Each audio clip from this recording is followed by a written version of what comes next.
My son won $15 million in the lottery and kicked me out. 3 days later, he begged for help. Before beginning to tell this story, comment where you see us from and subscribe so you don't miss more stories.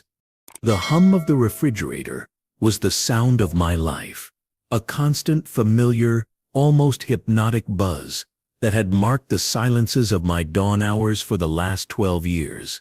It was the soundtrack to my thoughts, my worries, the endless mental lists of bills to pay and silent prayers asking that my hip would hold up for one more shift, standing behind the diner counter. That night, the sound was different. It wasn't the usual hum, but a sharp lament, a metallic whine that seemed to scrape the silence of the small apartment. I ignored it. It was just one more on the long list of things that were about to break and for which there was no money. I settled into the armchair, the usual one, the one that had the shape of my body carved into the worn fabric of the backrest. On the coffee table, the steaming cup of tea and the lottery ticket. It wasn't a ritual. It was an act of desperate faith. Every Tuesday and Friday, I bought a Powerball ticket with the change left from tips. It wasn't much, just a couple of dollars, but they were $2 that bought dreams for 48 hours. Dreaming was free, wasn't it? Dreaming of paying off the mortgage on this hovel that had been our refuge since Roberto left us. Dreaming of sending my son Leo to a good university without him getting into debt up to his eyeballs. Dreaming of a hip operation that wouldn't leave me limping. Dreaming of rest, just rest. Leo, my boy, my man. He was 19 years old and had a rage inside that sometimes scared me. A dull, silent rage that he'd carried since his father left with that secretary from his office, leaving us with a debt that still drowned us, and the echo of a "you're not enough" that was never spoken, but that crept through every crack in this house. I worked double shifts at the diner, cleaning on weekends. I gave him everything I could.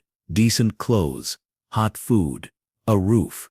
I gave him love in torrents, a love that perhaps was too protective, too condescending, trying to fill the void that his father had excavated.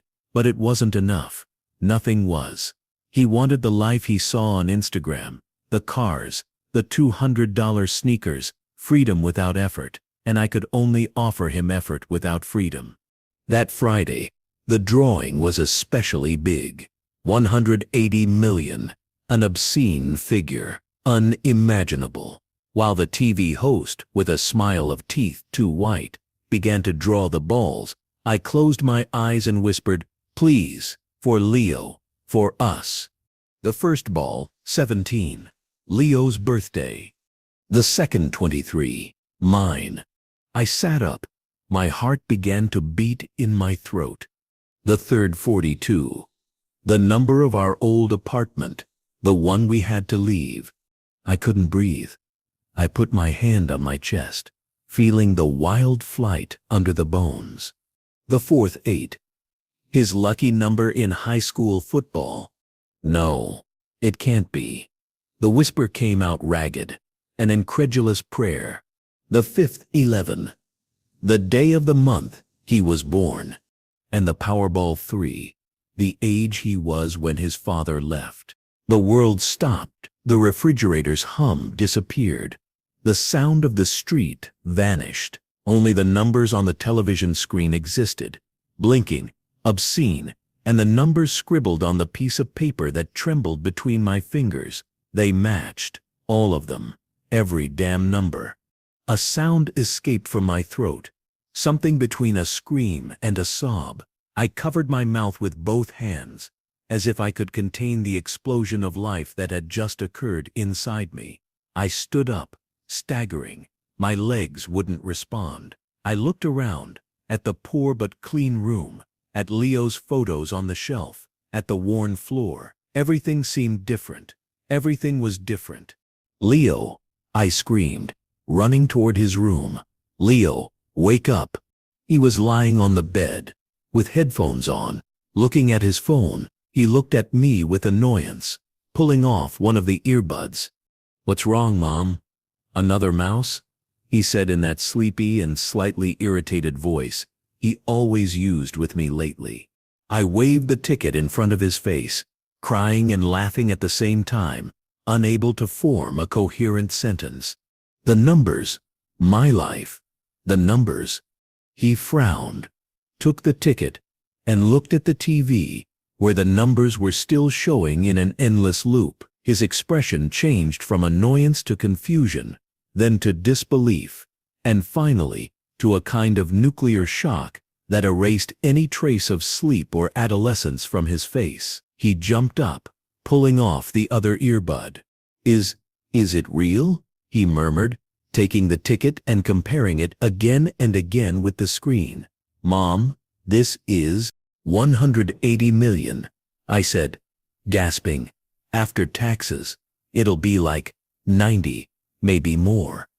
"Leo," I hugged him with a strength I didn't know I had, and for a second, a brief and precious second, he hugged me with the same strength. He was my boy again, the one who ran to hug me when he got hurt at the park. He smelled like sleep and cheap shampoo, and in that instant, it was perfect. "We're saved," I whispered in his ear, crying on his shoulder.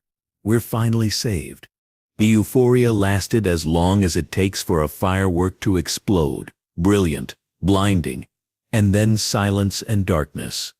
The first 2 days were a feverish dream. Journalists ringing the doorbell and calling on the phone. Neighbors who had never spoken a word to us smiling like hyenas at the door. Lawyers and financial advisors sending letters with urgency expressed in red letters. Leo became the general of a war that didn't exist. He locked himself in his room with the laptop, talking on the phone in a low and authoritative tone I didn't know. I tried to approach, ask questions, propose plans.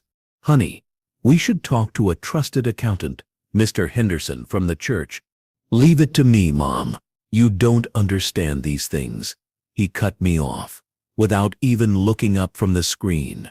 "But Leo, the money, we have to be prudent. Pay the debts. Put something aside." "I know," he shouted, exasperated. "For once in your life, stop acting like a poor person and let me handle it. I know what I'm doing." Each word was a little knife.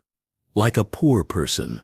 I had spent my whole life fighting, so we wouldn't lack anything, so we wouldn't feel poor, and now my struggle was my stigma. The morning of the third day, I woke up with a strange sensation, a calm. The noise had ceased. There were no journalists at the door. The silence was deep, almost ominous.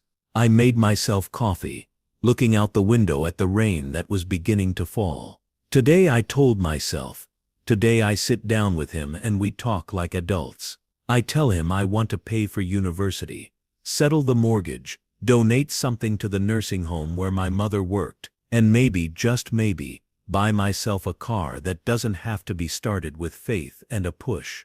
The door to his room opened. Leo came out, dressed in clothes I didn't recognize. Some new sneakers, shiny ones, that must have cost more than my monthly salary. A sweatshirt with a huge logo. He looked like a stranger, a handsome and cold stranger. "Mom, sit down. We need to talk." His tone was flat, professional, as if he were about to fire me from a job I didn't know I had. I sat on the edge of the armchair, the coffee suddenly bitter in my mouth. "I've been thinking," he began, standing in front of me, with his hands in his pockets, "and I've made some decisions. This money, it's an opportunity to start over, to build a real life." "Of course, honey," I said, forcing a smile.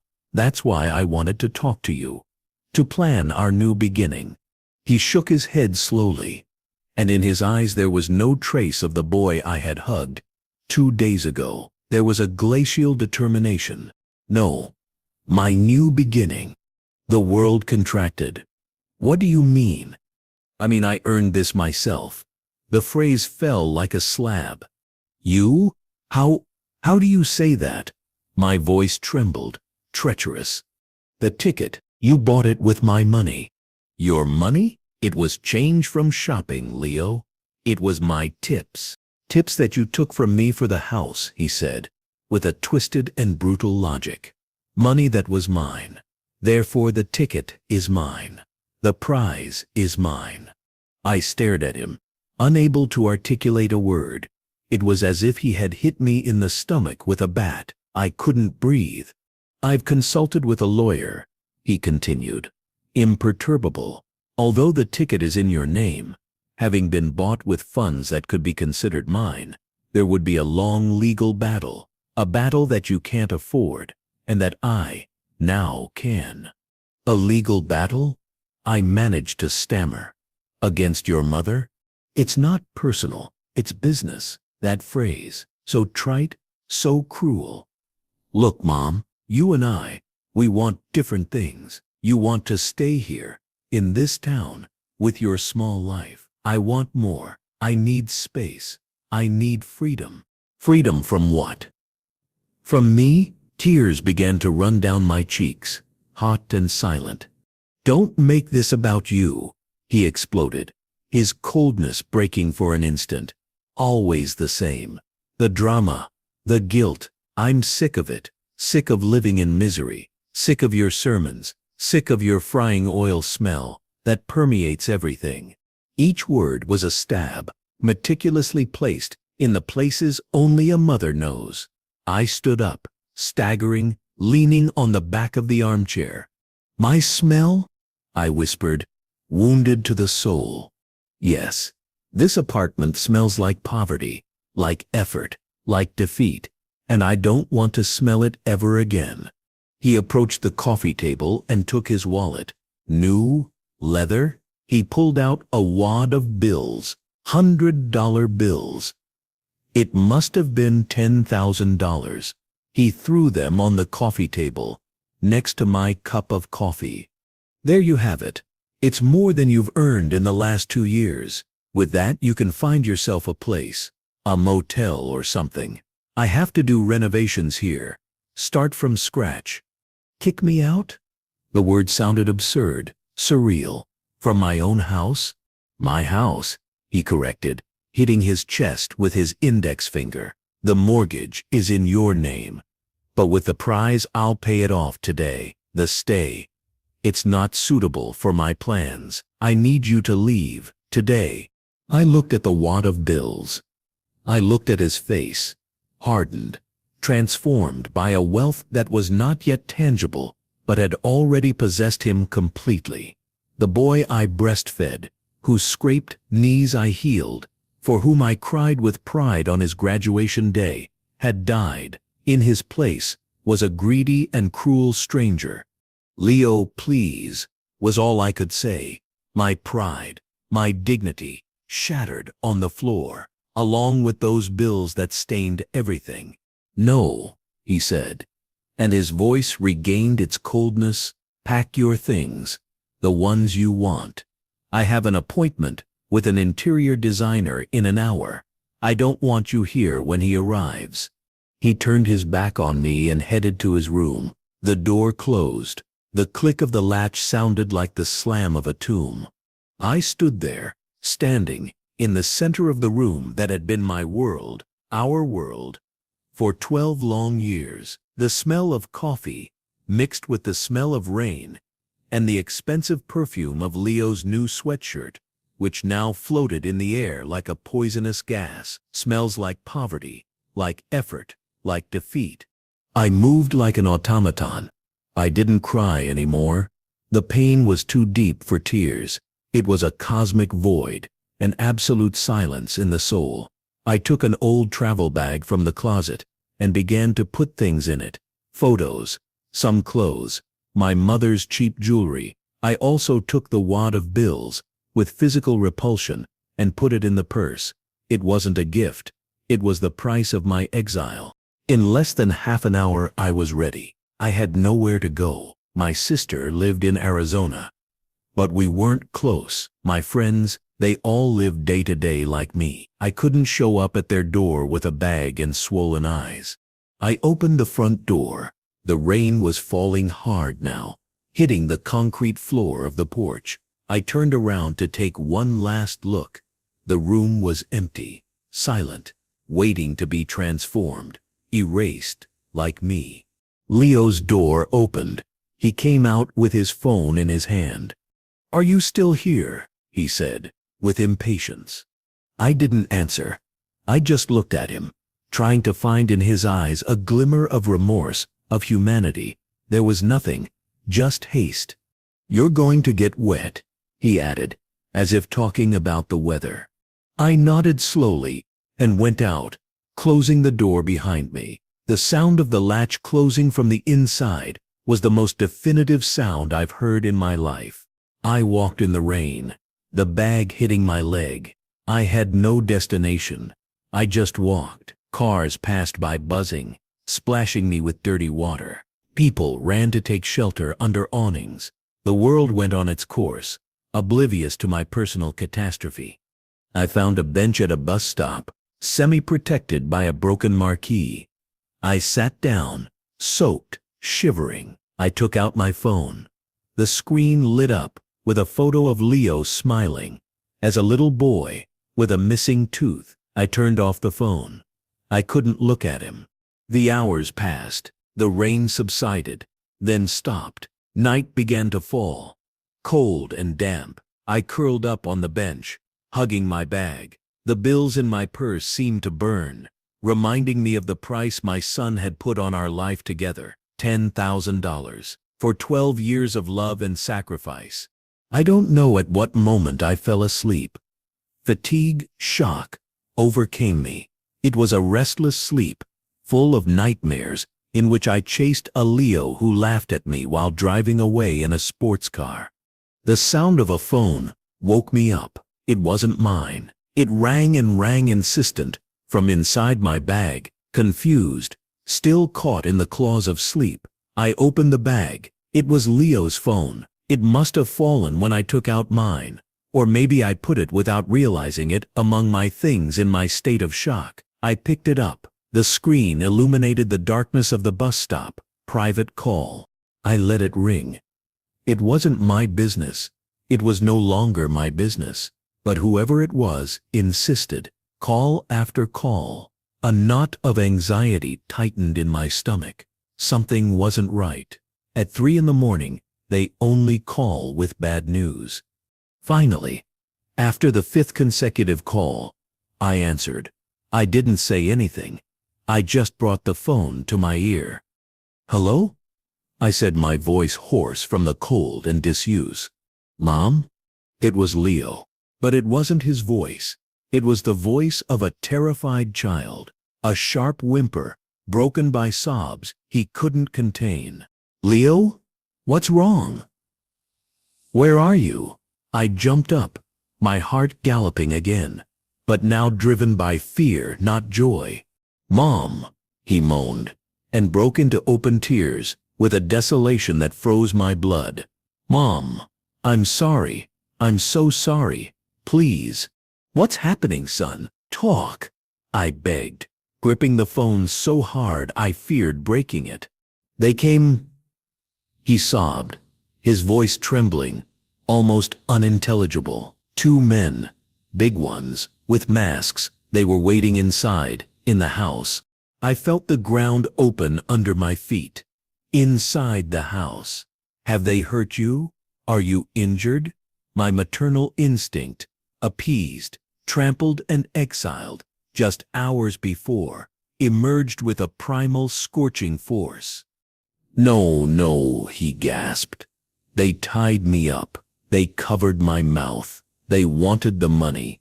I told them it wasn't there, that it was all electronic, that in the bank." I breathed relieved for a second. He was alive. But his voice broke in a new access of panic. "But they didn't believe me. They started to destroy everything, looking, saying they knew I had cashed. That there had to be cash. They found the envelope with what I gave you. The $10,000. The price of my exile. They got more furious. They said they were going to kill me, that it was misery, that they were going to cut me to pieces if I didn't tell them where the rest was." His words came out, rushed, mixed with hiccups and moans of terror. One of them had a knife. Mom. It was huge. He put it to my neck. I felt the edge. I told them you had it. He sobbed, ashamed, broken.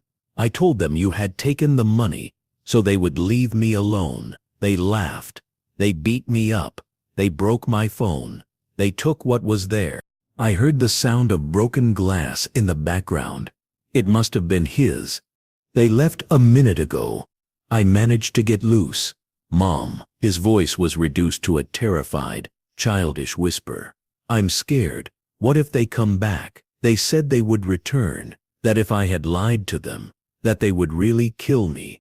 He cried uncontrollably, and I could visualize his body trembling, huddled in some corner of the house that was no longer a home, but a trap. Leo, listen to me, I said, with a calm I didn't feel, with the firm voice of the mother who knows she is the only anchor in her son's storm. Are you hurt? Are you bleeding? I don't know. Everything hurts. I think not, just bruised, he babbled. I'm going to call the police. Right now. Stay where you are. Don't hang up. No, he screamed, with renewed panic. No, Mom. No. They said if I called the police they would kill me, that they have friends everywhere, that they would know. Please no. The paranoia of terror was absolute. There was no way to reason. Okay, I said, trying to calm him. I won't call. Where are you now? In the closet. In the hallway. I hid. My poor boy, scared like a cornered animal in his own house. Listen to me carefully, I said, and my mind, numbed by pain hours before, now worked at breakneck speed, calculating, planning, protecting. I'm going to come, right now. Do you think they're completely gone? Do you hear anything? No, just the dripping faucet. They broke things, he sobbed. Mom, please, come. I'm sorry. I'm so sorry. I failed you. Please, don't leave me alone. Help me. His plea destroyed me and reconstructed me at the same time. It was the confirmation of all my pain, but also the return of my son from the abyss of greed into which he had fallen. Money had corrupted him, but fear had brought him back to reality.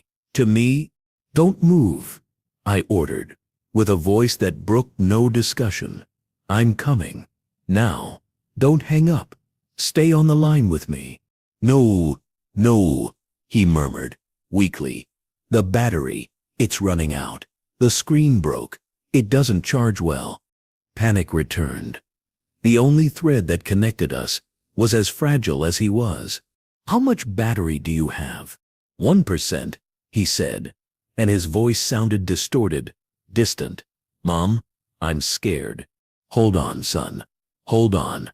Mom is on her way. I grabbed my bag and started running. The street was deserted, illuminated by streetlights that reflected in the puddles. I ran like I hadn't run since I was a girl. I ran with the hip pain screaming, with my heart about to explode, with the phone glued to my ear. Leo, are you still there? Silence. Leo, a sound of static, a gasp. Yes, it was a barely audible whisper. I'm coming. Almost there. I kept running. The blocks felt eternal. Finally, I spotted the house. Ours. His house. The lights were on in the living room, but one of them flickered irregularly, as if it had been hit. The front door was ajar, swaying slightly in the night wind. A sinister sight. Arriving, I gasped, out of breath. Are you still in the closet? No response. Leo, just a creak, and then the line went dead. No. I screamed at the dead phone. Leo. I didn't know if it had been the battery, or if I didn't allow myself to think it. With the last strength I had left, I crossed the front yard, jumping over the flower beds that had cost me so much to maintain. The door creaked when I pushed it wide open. The scene that was revealed before me was one of methodical and violent destruction. Overturned furniture, torn cushions, the television smashed on the floor, glass everywhere. The paintings, including Leo's childhood photos, ripped from the walls and trampled. It smelled of violence, of sweat, of fear. "Leo," I called, my voice echoing in the eerie silence of the house. No response. I advanced carefully, dodging the debris, my heart beating so hard I felt the pulse in my ears. The hallway was dark. The ceiling light was broken. I pressed the switch. Nothing. "Leo, it's me, Mom." A muffled sob, weak. It came from the hallway closet, the one that stored the bedding and towels. I ran there. The door was closed. I grabbed the knob. "No, don't open," shouted a voice from inside, full of panic. It could be them. "It's me, honey. It's Mom," I said, struggling to open the door. It seemed to have something jammed. "You're safe. I've come." I struggled, and finally, the door gave way. And there he was, crouched among sheets and blankets, huddled in the darkest corner. I saw him before my eyes fully adapted to the gloom. His face was swollen, one eye closed, his lips split and bleeding. He trembled uncontrollably, hugging his knees. His gaze was glassy, lost in terror. But when he saw me, he completely broke down. "Mom," he moaned, and threw himself at me. I hugged him with all my strength, falling to my knees among the scattered clothes. He clung to me, burying his face in my shoulder, sobbing convulsively, shaking like a leaf. I stroked his hair, whispering soothing words that I didn't even feel myself. "It's over, my boy. It's over. Mom is here. Nothing's going to happen to you. I'm sorry," he repeated over and over, between sobs. "Forgive me. Please, forgive me. I kicked you out. I said those horrible things. The money, it drove me crazy. I don't know what happened to me." His words were a desperate torrent, drowned by crying and pain. "Hush, honey. Hush. It doesn't matter now. All that matters is that you're safe," I murmured, although each of his words of repentance confirmed the depth of the wound he had inflicted. But this wasn't the time. The danger could still be latent. "Are you sure they left?" I asked, scanning the darkness of the hallway from our precarious hideout. "I think so. I heard the door slam, and a car starting very fast," he said, trembling. "But they said they would come back, that if they didn't get the money." He shuddered again, and I hugged him tighter. The smell of his sweat, mixed with the sweet iron of blood and the dust of the closet, was overwhelming. My son, my wounded, terrified, and repentant son. All the resentment, rage, and pain that had grown in my chest like poisonous weeds during the last few hours vanished, replaced by a protective instinct so fierce it almost left me breathless. I didn't forgive, not yet, but protecting him was a physical necessity, as vital as breathing. "They won't come back," I said, with a firmness I didn't feel. "But we can't stay here. We have to leave. Now." "Leave? Where?" His voice sounded small, lost. "I don't know. But far from here. Get up. Can you walk?" He nodded. Weakly, and between the two of us we managed to stand up. He leaned on me, and I noticed how he shuddered with each movement. The arm that surrounded my shoulders weighed like lead. We left the closet, advancing clumsily through the devastated hallway. Each room we saw was a new reminder of the violence he had suffered. In his room, the mattress was slashed from side to side, the white foam coming out like the entrails of an animal. The desk, where he had planned his new future of wealth, was in splinters. "They had it all planned," Leo murmured, looking at the destruction with horror. "They knew I had won. They knew I was alone." A question began to form in my mind. Embryonic but disturbing. How did they know? The news was public. Yes, but the details, the address, the timing. "Take what you can. Clothes, passport, money, if there's any left, I told him, gently pushing him toward what remained of his closet. While he, moving like a sleepwalker, rummaged through the broken drawers, I approached the window in his room that faced the street. The night was still, too still. The streetlights projected circles of yellowish light on the wet pavement. Nothing moved, and then I saw it.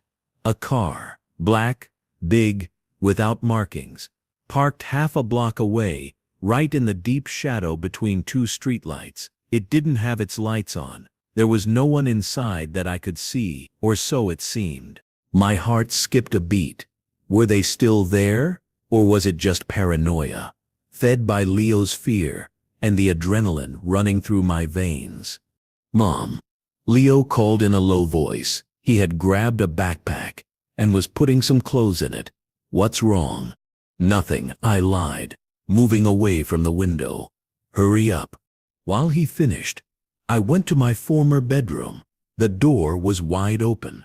Inside, the spectacle was equally desolating. My drawers, emptied. My mother's jewelry box, forced and empty. The few things of sentimental value, scattered on the floor. But in a corner, semi-hidden under the torn comforter, I saw the small wooden chest where I kept important documents. By some miracle, it was intact. I opened it. Our passports, the house deeds, my birth certificate, and the envelope with the rest of the money Leo had given me. I had only spent one bill for the taxi I never took. I took everything and put it in my bag.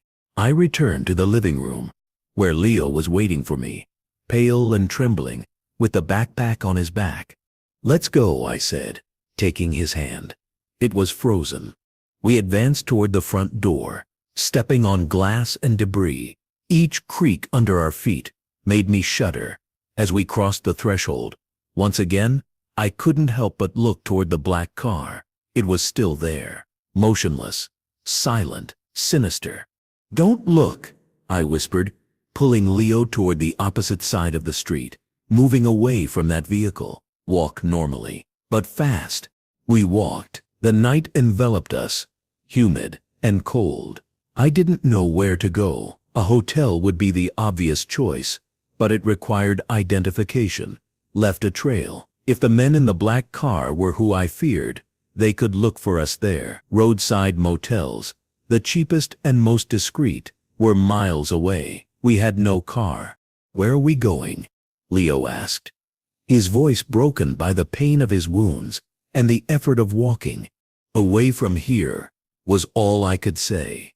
We walked 2 streets in silence, only broken by our labored breathing and the distant rumble of the highway. I looked over my shoulder every few seconds. The street was empty, until it wasn't. The headlights appeared first in the distance, at the end of the street we had just passed. 2 bright points that grew with alarming speed. It wasn't the leisurely pace of a neighbor returning home. It was a powerful, determined acceleration. "Leo," I said, squeezing his hand. The car, a black SUV, the same one that had been parked, without a doubt, accelerated and stopped abruptly next to us. The tinted glass of the driver's window rolled down with an electric hum. I didn't look. I didn't stop. "Run!" I shouted at Leo, and we started running. My legs, already sore and tired, protested with sharp screams of pain. Leo ran beside me, gasping, clutching his side. We heard the car doors open and slam shut. Voices. 2 men. Big ones. As he had said. "Hey, stop!" shouted a hoarse, impersonal voice.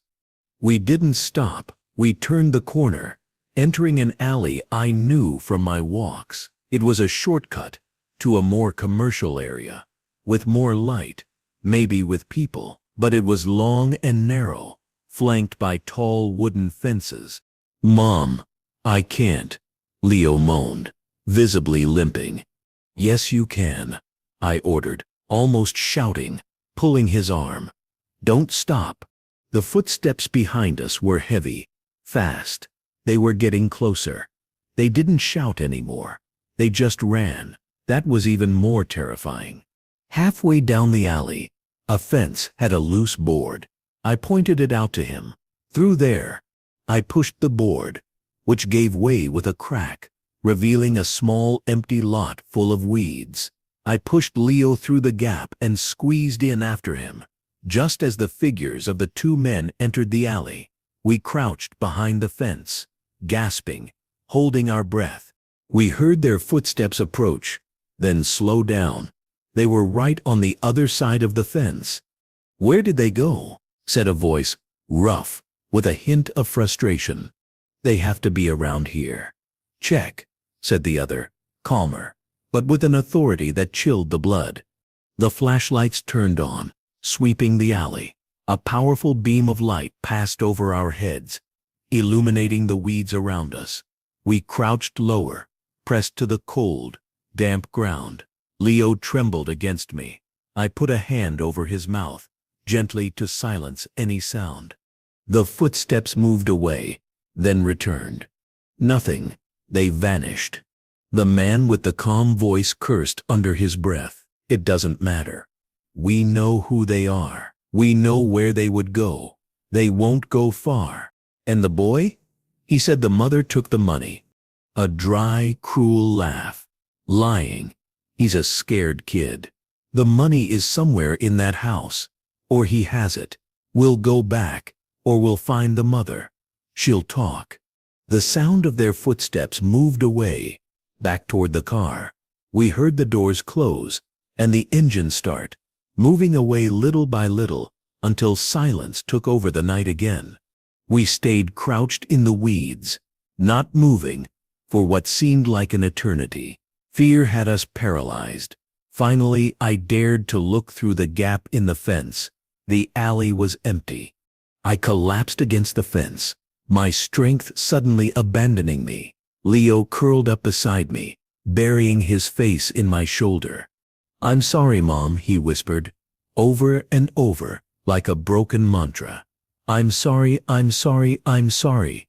I hugged him, looking toward the night, overwhelmed by a new and terrifying reality.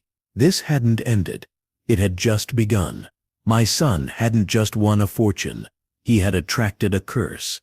And now, that curse was pursuing both of us. "Listen to me, Leo," I said, my voice so cold and flat that even I was surprised. He looked up.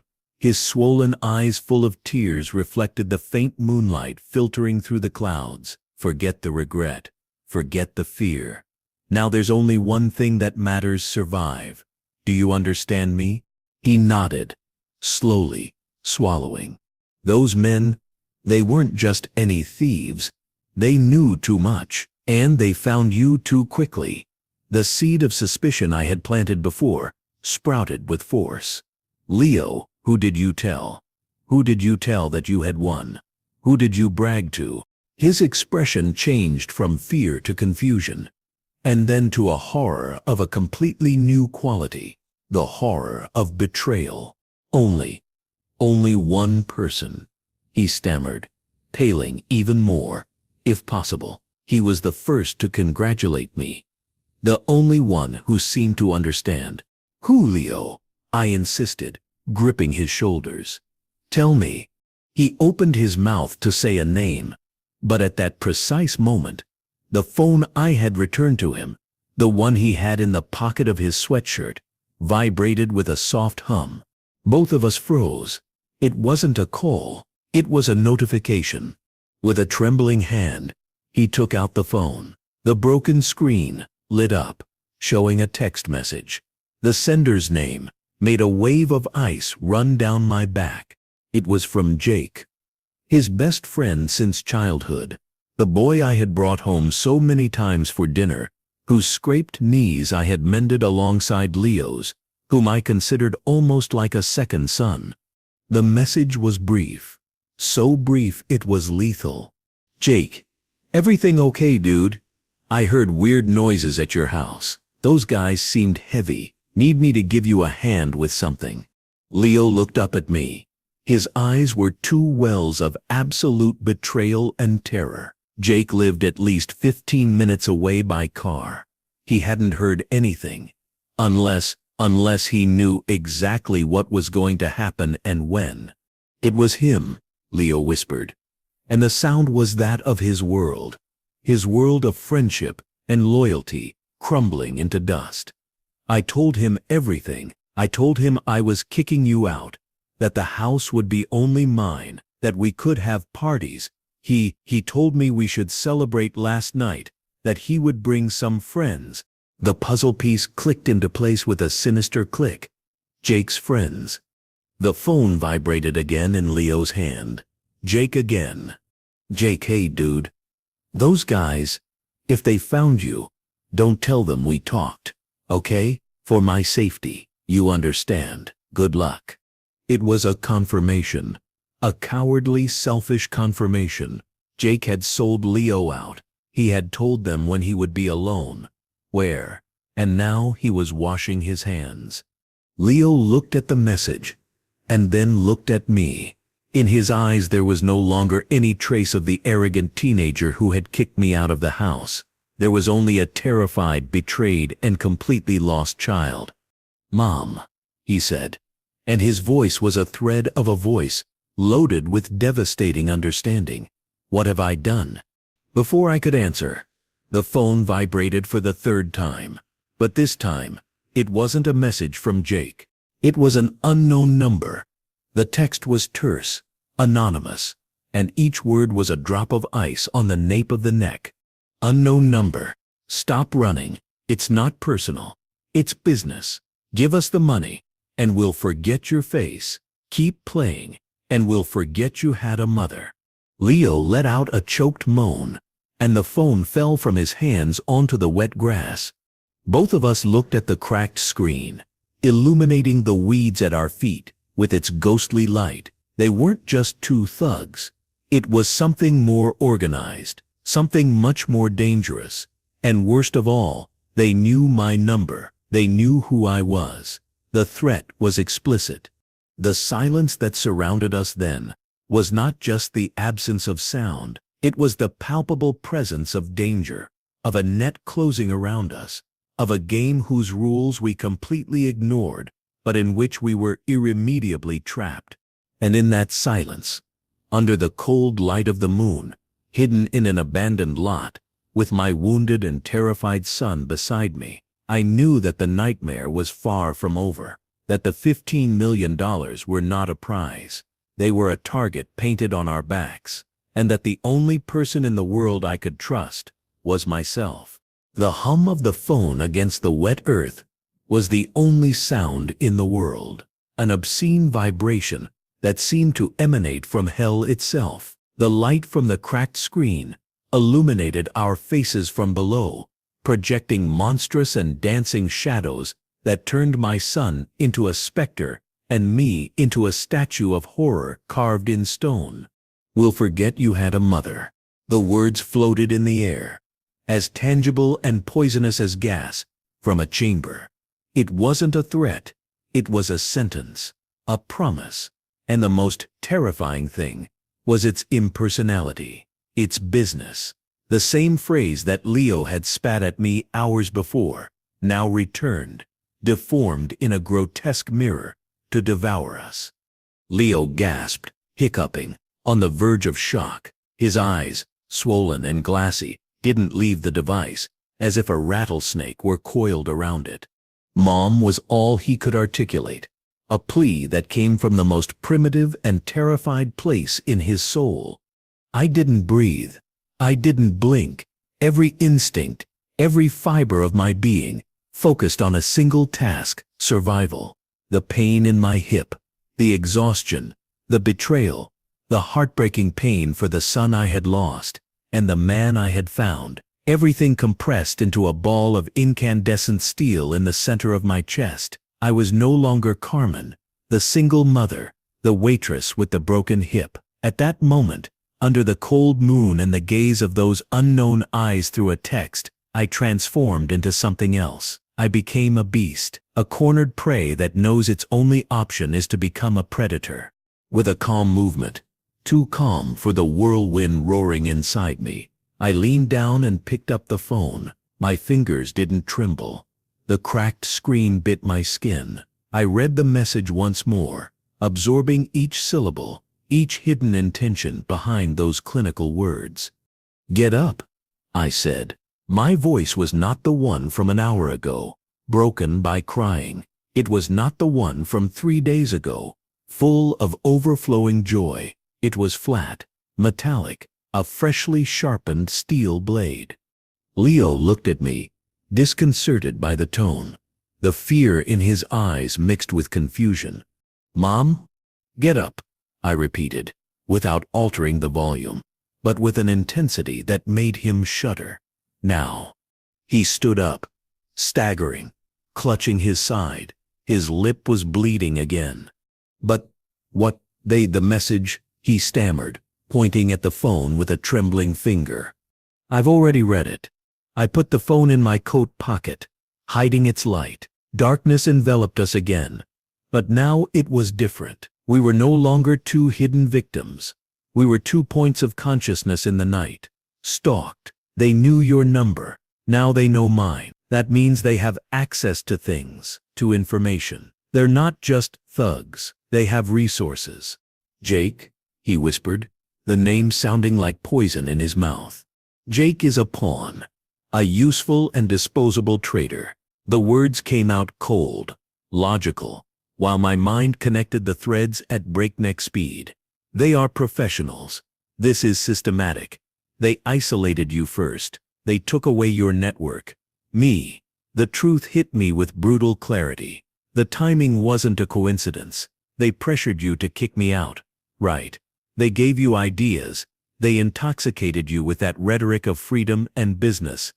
Leo looked down, ashamed. A sob escaped from his throat. "Jake said you were dead weight, that money attracted toxic people, that you would become interested." A wave of anger so pure and white that it almost doubled me over ran through my entire body. They had used him. They had used the insecurity of a boy hurt by his father, his adolescent rage, his poorly digested ambition, to turn him against me, to leave him completely alone and vulnerable, to make him easy prey.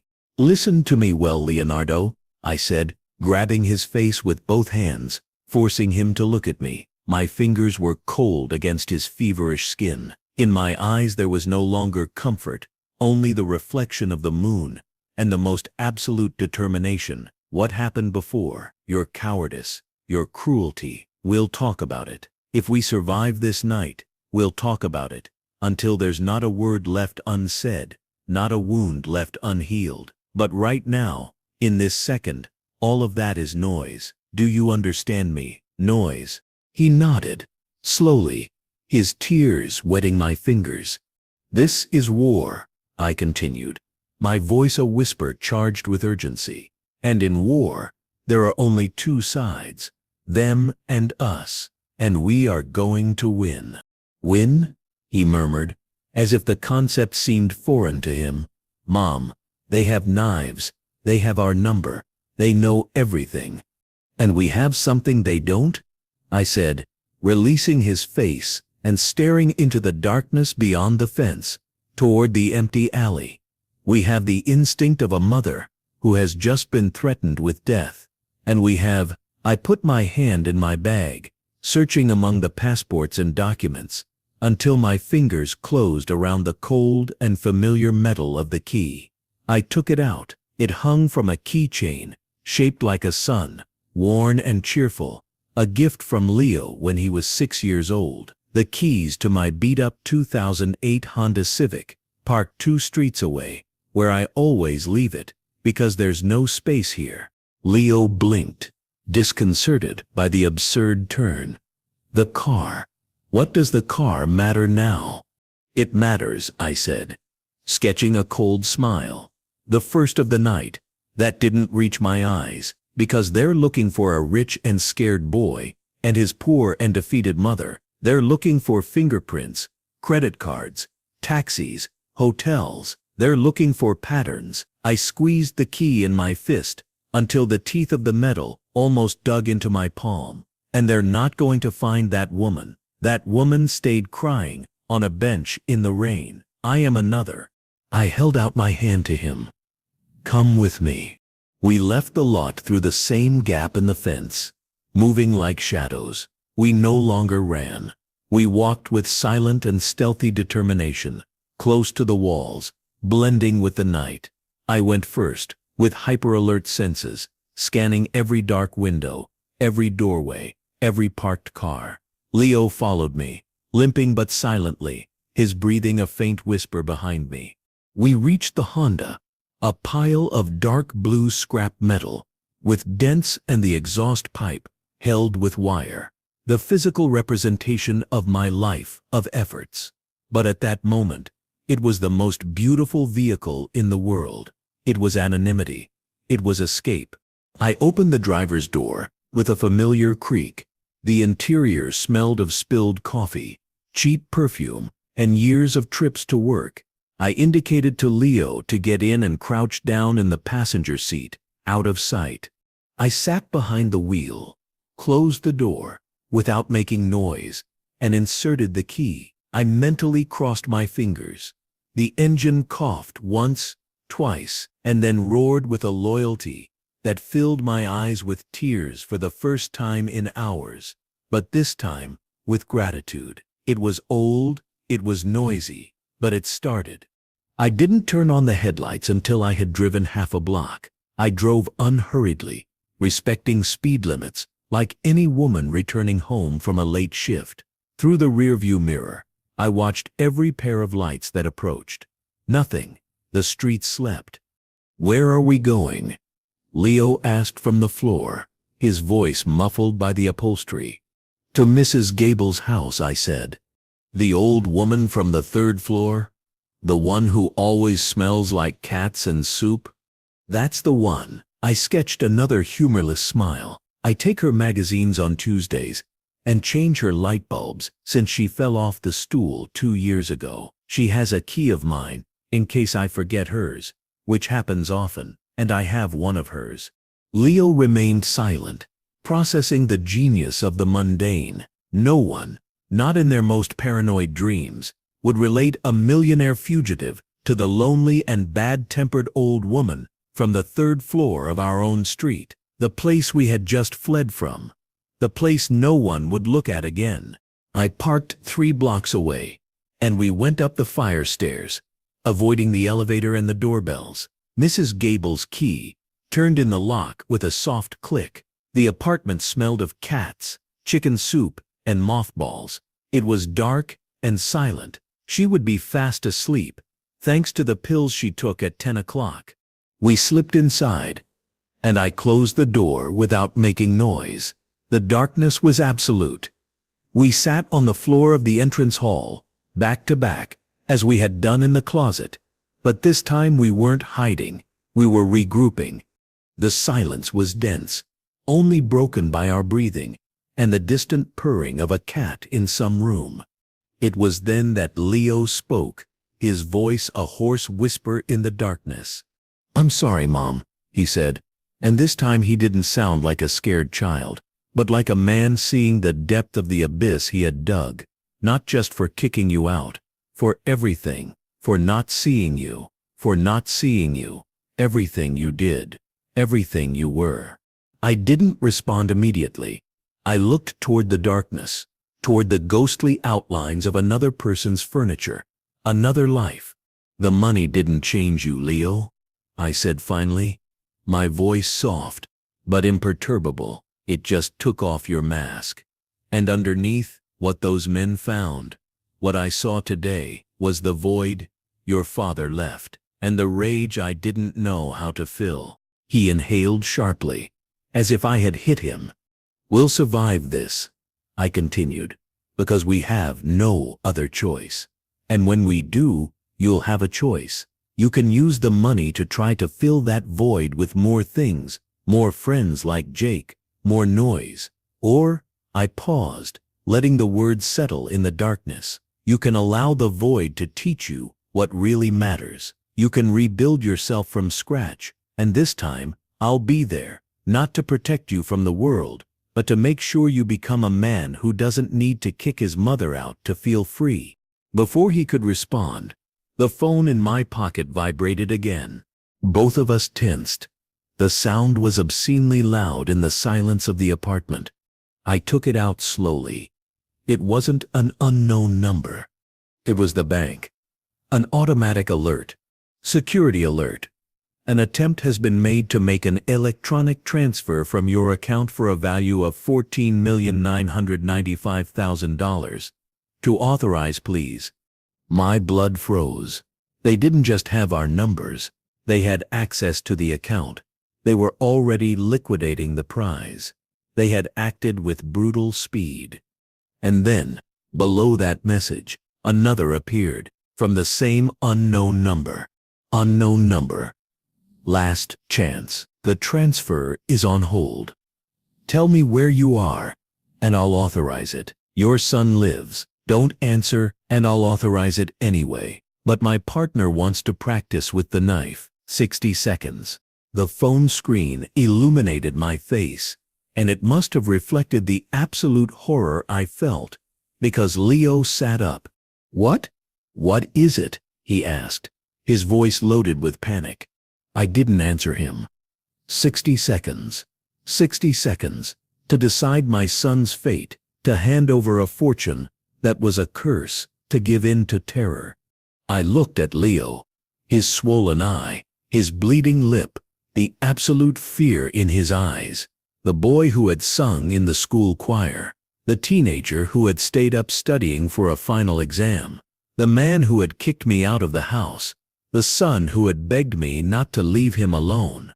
And in that instant, all the coldness, all the determination of a cornered beast, condensed into a certainty colder than steel and hotter than the sun. I wasn't going to give in. I wasn't going to run. I was going to war. With a calm that was the opposite side of madness, I lifted the phone and with fingers that didn't tremble, wrote my response. It wasn't long. It wasn't complicated. It was simple, brutal, and full of a truth that emerged from the very bowels of my being. Me.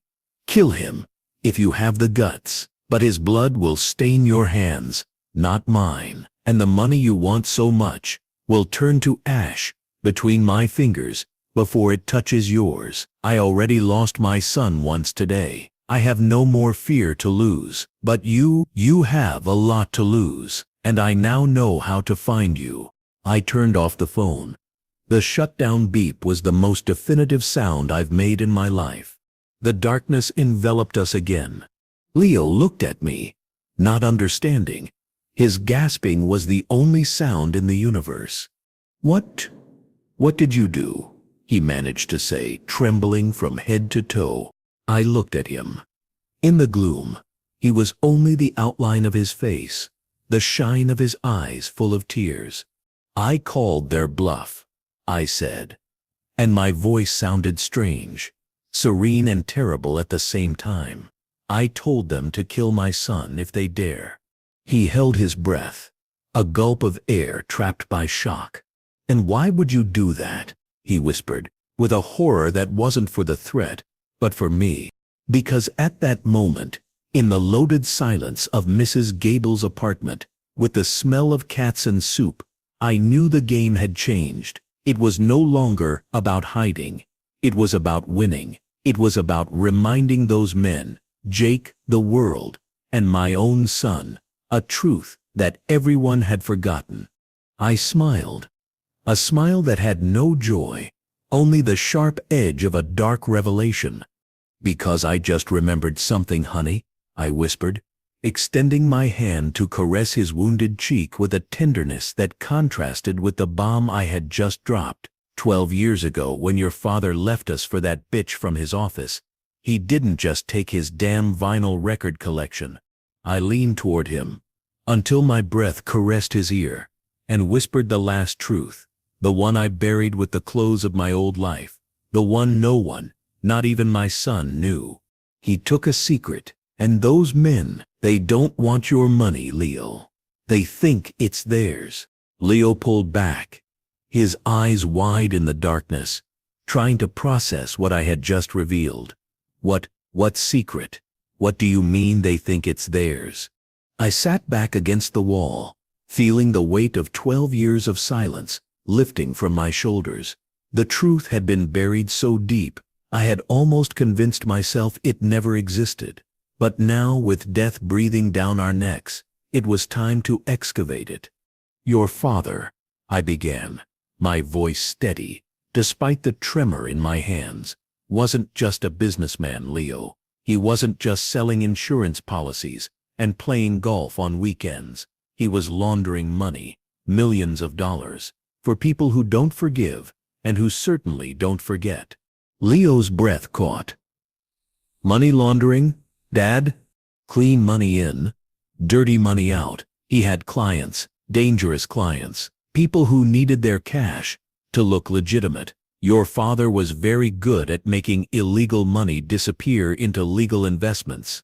Real estate, businesses. He took a percentage, of course, a very generous percentage. I could see Leo's mind racing, trying to reconcile the image of his absent father with this revelation.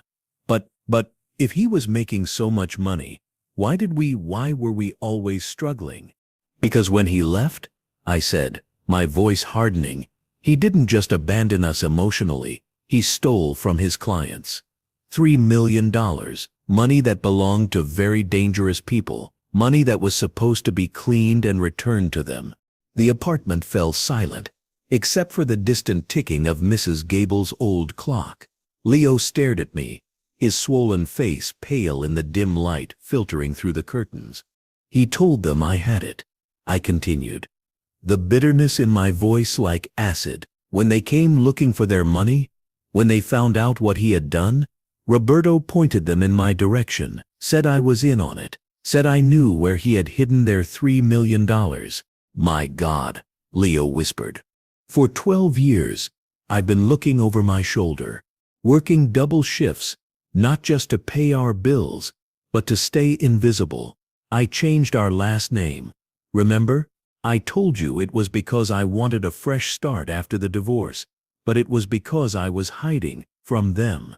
Leo's voice was barely audible. And now they think the lottery money is theirs. 3 million became 15 million in their minds. Interest, penalties, revenge. I laughed, but there was no humor in it.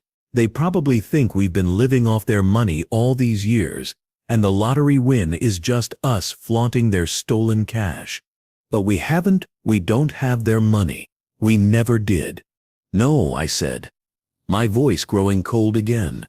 But try explaining that to people who've spent over a decade believing otherwise, to people who've watched you grow up, thinking you were raised on their stolen money. Leo leaned forward, grabbing my arm. Mom, we have to give them the lottery money. All of it. We have to make this stop. I shook my head slowly. It won't stop, Leo. Even if we give them every penny, it won't stop, because this isn't about the money anymore. It's about respect. It's about sending a message. Your father made them look like fools, and by extension, so did we. Then what do we do? His voice cracked like a child's. I reached into my bag and pulled out my phone, my real phone, not Leo's broken one. The screen glowed in the darkness as I scrolled through my contacts to a number I had hoped never to use.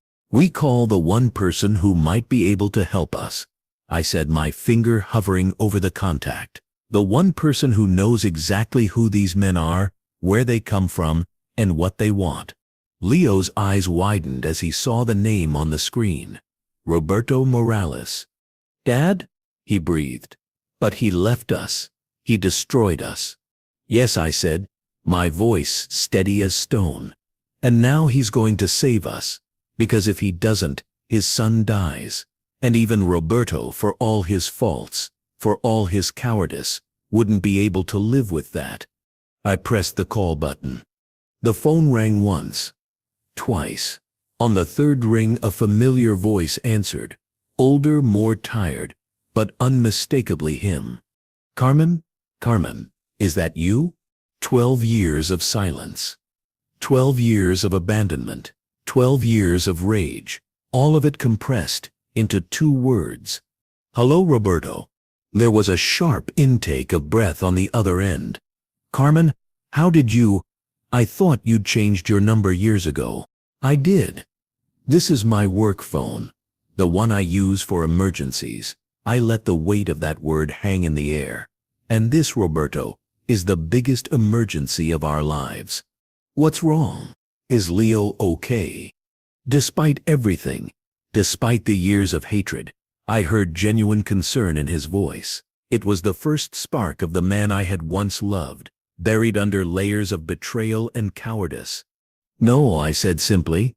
He's not okay. And neither am I. Your friends have found us. The silence stretched so long, I thought the call had dropped. When Roberto finally spoke, his voice was barely a whisper. Oh God! Oh Carmen, no. How did they? The lottery, I said. Leo won the lottery. $15 million. And your friends think it's the money you stole from them. They think we've been sitting on their $3 million all these years, and now we're flaunting it. The lottery? Roberto's voice trailed off. Then more urgently, Carmen, you have to run. You have to take Leo and disappear. Tonight. We tried running. They found us anyway. They have our numbers. They have access to the bank account. They have Jake feeding them information. Jake? Roberto sounded confused. Leo's best friend. Turned out to be working for them. This whole thing was orchestrated, Roberto. They've been watching us, waiting for the right moment. I heard Roberto curse in Spanish, words I hadn't heard in years. Carmen, listen to me. These people, they're not just criminals, they're professionals. They have resources, connections. If they want the money, they'll get it. If they want you dead, you'll be dead. I know that, I said, my voice calm. Which is why you're going to fix this. Fix this? Carmen? I can't. I don't have any way to. You're going to tell them the truth, I interrupted. You're going to admit that you stole their money, that we never had it, that you've been hiding like a coward for 12 years, while your family paid the price for your crimes. Carmen, please. If I contact them, they'll kill me. And if you don't, I said, my voice dropping to a whisper that somehow carried more menace than any scream, I'll tell them exactly where to find you myself. The line went quiet. I could hear Roberto breathing, could almost see him in whatever comfortable life he had built with his secretary, turned wife, surrounded by luxuries, bought with stolen money. You would do that? He asked, finally. You would sacrifice me to save yourself? No, I said. And for the first time since the phone call began, my voice softened slightly. I would sacrifice you to save our son, the son you abandoned, the son who's been beaten and terrorized because of your cowardice, the son who might die tonight because you were too selfish to face the consequences of your actions 12 years ago. I heard Roberto crying on the other end of the line. Quiet, ashamed tears. What do you want me to do? He asked. Call them. Tonight. Tell them the truth. Tell them you have their money, all of it, with interest. Tell them you'll give it back if they leave Leo and me alone. Carmen, I don't have $3 million. I don't even have $1 million anymore. Then you better figure out how to get it, I said coldly. You've had 12 years to prepare for this day. You knew it would come eventually. And if I can't? If they don't believe me? If they want proof? I looked at Leo, who was listening to every word with wide, frightened eyes. My son, my boy, the most important thing in my world. Then you better hope they're feeling merciful, I said, because the alternative is that your son pays for your sins with his life. I ended the call. The apartment fell silent again. Leo stared at me, his face a mixture of fear, admiration, and something that might have been hope. Do you think he'll do it? Leo asked quietly. I don't know, I admitted. Your father was always good at saving himself. The question is whether he'll try to save us too. And if he doesn't? I looked at my son, really looked at him, the scared, beaten boy in front of me, but also the man he was becoming, a man who was learning, through the worst possible circumstances, what loyalty meant, what family meant, what love, real love, demanded. Then we save ourselves, I said simply. We've been doing it for 12 years. We can do it for 12 more. Leo nodded slowly, then reached out and took my hand. His grip was firm, no longer trembling. "I'm sorry, Mom," he said. And this time, the words carried the weight of understanding. For everything. For not seeing what you sacrificed. For not understanding what you protected me from. For pushing you away when you were the only person who truly loved me. I squeezed his hand. "You were a child, Leo. A hurt child who needed someone to blame. I understand that now." "I'm not a child anymore," he said, and I could hear the truth of it in his voice. "What happens next? Whatever happens next, I'm with you, all the way." I smiled at him in the darkness. "Then we wait," I said. "We wait to see if your father has found his courage at last, and if he hasn't, I let the sentence hang in the air." "If he hasn't?" Leo prompted.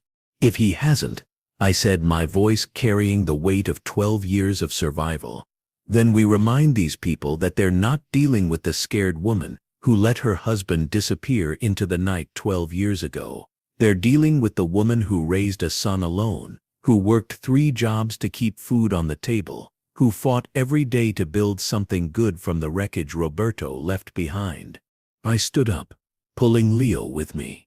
"They want a war?" I said, my voice growing stronger with each word. "Then they've found one, because I've already lost everything once, and I have nothing left to lose except the most important thing in the world." I looked at Leo, my son, my heart walking around outside my body.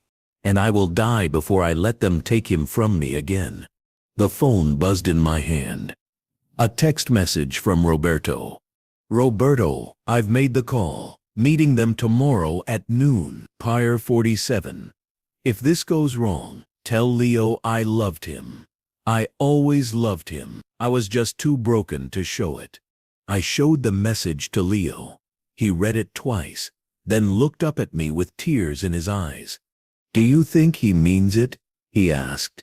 "I think," I said carefully, "that your father is about to discover what it really means to be brave, whether he likes it or not."